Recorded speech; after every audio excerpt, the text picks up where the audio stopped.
Hello, and welcome to our channel. Today we will be looking at Stefan Mandel, the man who won the lottery 14 times.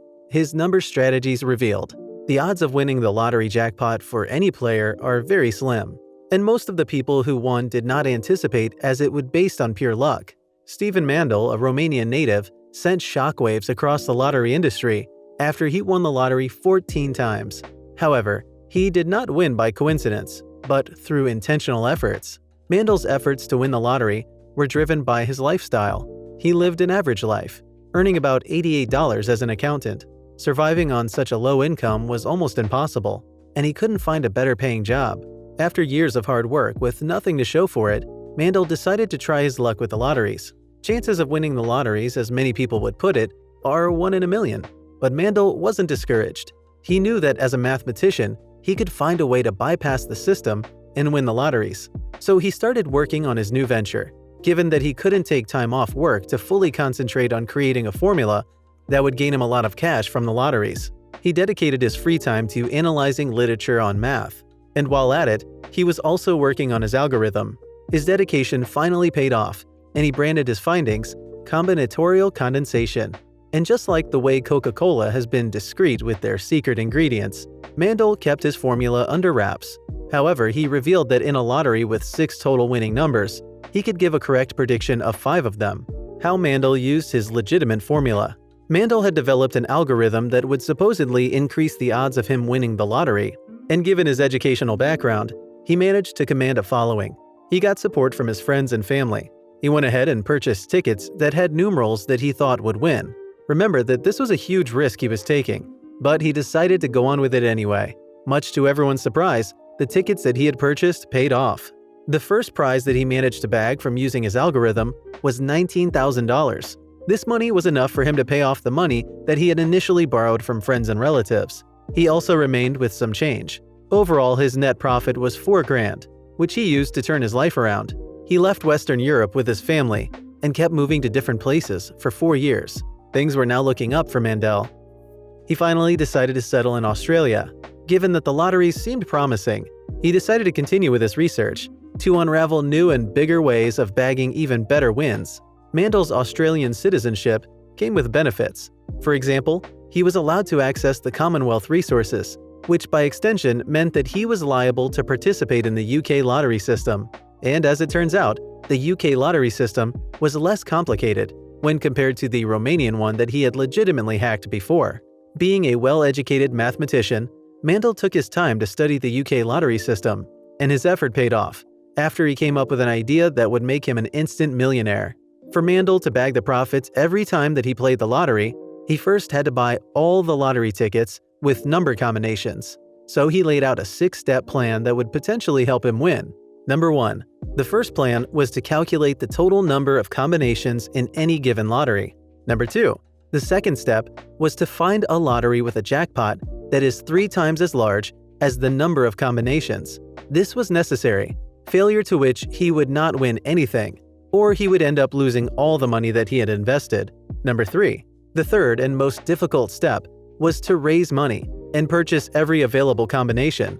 But how he went about this third step is what surprised many people. He planned on convincing people that this method works, and then convinced them to support his idea by purchasing as many lottery tickets as they could afford, and then send the tickets to him. In return, he promised to share the winnings between him and his investors. After some time, his idea was supported by many people, all who wanted a part of the jackpot money. Number 4. The fourth step was to print out the millions of tickets, hoping that the winning combination would be somewhere among those tickets. This strategy paid off handsomely, making Mandel a winner of every available lottery. He managed to bag the jackpot money, including the second and third and other smaller prizes. Number 5. And now that he had printed the tickets, it was time to deliver them to the official dealers. This was not easy, especially for the officials, because they had to accept the many papers that Mandel had brought with him. Now, this might have looked crazy, but the officials had no choice other than to accept the papers, because his strategy was transparent and legal. Number 6.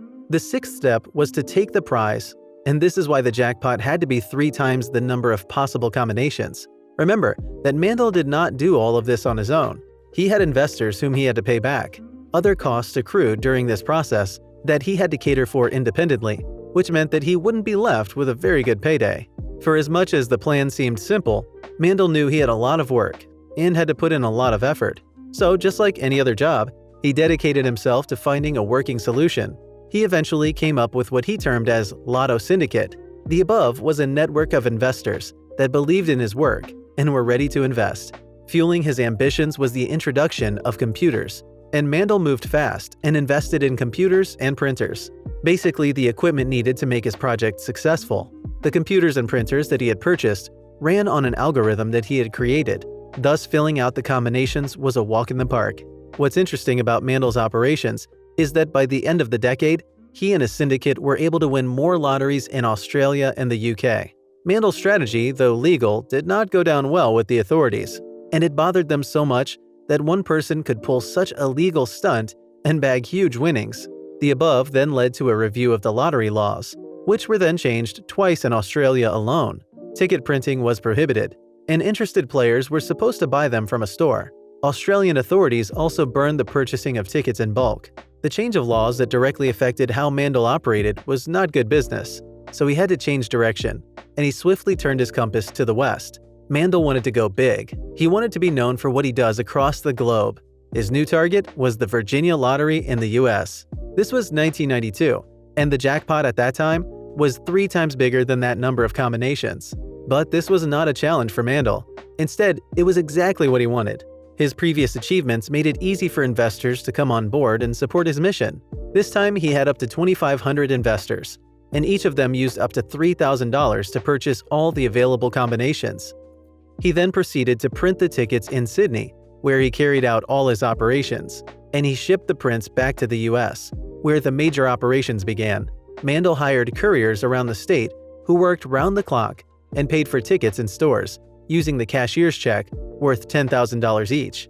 Everything went well until one of the shops that bought the lotteries in bulk became overwhelmed and had to stop its operations, meaning that out of the 7.1 million tickets bought by Mandel's syndicate, only 5.5 million could be processed. Mandel couldn't do anything given the unfortunate event, but only hoped that of the 1.6 million combinations missing, none of them was a winning ticket. The final draw took place on February 19, 1992, and Mandel's team was actively going through the combinations to see if one of their tickets had won. And as a reward for their efforts, they won the jackpot, including the second and third prizes. There were also some other minor wins that overall winnings amounted to $31 million. And this was Mandel's greatest victory that had made him famous across the globe. Mandel consequently became a millionaire and paid his investors what they were due, about $30 million. Mandel's investors were not happy, but none of them could sue him because he had done exactly what he had promised. This move, however, made the authorities change the lottery rules, so no other individual could ever pull this stunt again. Mandel's prize was not released easily, as his operations were deemed suspicious. Investigations were carried out to determine how Mandel and his syndicate won these huge sums of money, and everything was transparent and by the book. Since his last large-scale lottery winnings, no one has ever been able to put a finger on Mandel's net worth, but given the huge winnings, it's believed that Mandel will be living a comfortable life going forward. Thanks for watching, and make sure you hit the thumbs up button and subscribe to our channel. Also, let us know which other topic you'd like us to discuss in the comments section below.